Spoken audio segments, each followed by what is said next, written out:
Hi అండి, అందరికీ నమస్కారం అండి. ఫ్రెండ్స్, ఇప్పుడు అందిన వార్త తీవ్ర విషాదం, 33,000 మంది కన్నుమూత. దీనికి సంబంధించిన వివరాలైతే మన వీడియోలో తెలుసుకుందామండి. ఎక్కడ ఏం జరిగింది అనేది క్లారిటీగా తెలుసుకుందామండి. వీడియో మాత్రం పూర్తి వరకు చూడండి ఫ్రెండ్స్. అప్పుడే మనకి పూర్తి సమాచారం అయితే తెలుస్తుంది. లేట్ చేయకుండా టాపిక్లోకి వెళ్ళిపోదాము. జీవితంలో ఎన్నో ఆశలతో వలస మార్గాన్ని ఎంచుకునే అమాయక ప్రజల ప్రాణాలు మధ్యధరా సముద్రంలో కలిసిపోతున్నాయి. మెరుగైన భవిష్యత్తు కోసం ఆశతో ఆఫ్రికా తీరం దాటి యూరప్ వెళ్లాలనుకున్న వలసదారుల కలలు మధ్యధరా సముద్రంలోనే ఆవిరవుతున్నాయి. గతంలో ఎంతోమంది ఇలా సముద్రంలో ప్రాణాలు కోల్పోయినప్పటికీ బతుకు తెరువు కోసం నిత్యం వందలాది మంది తమ ప్రాణాలతో చెలగాటం ఆడుతూ ప్రాణాలు కోల్పోతున్నారు. తాజాగా లిబియా తీరంలో జరిగిన ఘోర పడవ ప్రమాదంలో 2 పసికందులతో సహా 53 మంది ప్రాణాలు కోల్పోయారు. ఈ హృదయ విదారక ఘటనలో కేవలం 2 నైజీరియా మహిళలు మాత్రమే ప్రాణాలతో బయటపడగా వారి కళ్ళ ముందే తమ కుటుంబ సభ్యులు సముద్రంలో మునిగిపోయారు. తాజా పడవ ప్రమాదంపై ఐక్యరాజ్య సమితికి చెందిన అంతర్జాతీయ వలస సంస్థ కీలక వివరాలను వెల్లడించింది.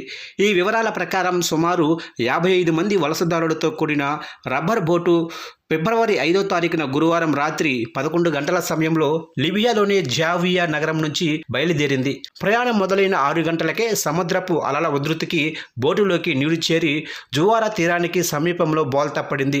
ప్రాణాలతో బయటపడిన 2 మహిళలలో ఒకరు తన భర్తను కోల్పోగా మరొకరు తన 2 పసిబిడ్డలను కోల్పోయి పుట్టెడు దుఃఖంలో ఉన్నారు. ఈ ప్రమాదంలో మొత్తం 53 మంది ప్రాణాలు కోల్పోయారు. మధ్యధరా సముద్రం వలసదారులకు ప్రపంచంలోనే అత్యంత ప్రమాదకరమైన మార్గంగా మారింది. ఐక్యరాజ్య సమితి డేటా ప్రకారం గత కొన్నేళ్లలో జరిగిన ప్రమాదాల గణాంకాలు భయం గొలుపుతున్నాయి. 2025లో ఒక మధ్యధరా సముద్ర మార్గంలోనే సుమారు 1342 మంది మరణించారు. ఈ ఏడాది ప్రారంభమైన కేవలం 40 రోజుల్లోనే ఈ తాజా ప్రమాదంతో కలిపి మొత్తం 484 మంది వలసదారులు మృత్యువాత పడ్డారు. గత నవంబరు అంటే 2025లో జరిగిన మరో ఘటనలో 42 మంది సూడాన్, సోమాలియా వలసదారులు ఇదే ప్రాంతంలో గల్లంతయ్యారు. 2014 నుండి ఇప్పటి వరకు మొత్తం 33,000 మందికి పైగా ఈ సముద్ర మార్గంలో ప్రాణాలు కోల్పోవటం గమనార్హం. యుద్ధం, పేదరికం, ఆకలి నుండి తప్పించుకోవటానికి ఆఫ్రికా దేశాల ప్రజలు అక్రమ రవాణాలను ఆశ్రయిస్తున్నారు. పాతబడిపోయిన, గాలి తక్కువగా ఉన్న రబ్బరు బోట్లలో సామర్థ్యానికి మించి జనాన్ని ఎక్కించి ప్రాణాలతో చెలగాటమాడుతున్నారు. లిబియాలో కొనసాగుతున్న అస్థిరతను అడ్డం పెట్టుకుని స్మగ్లింగ్ నెట్వర్క్లు భారీగా లాభపడుతున్నాయి. ఈ వరుస ప్రమాదాలు అంతర్జాతీయ సమాజానికి ఒక హెచ్చరిక.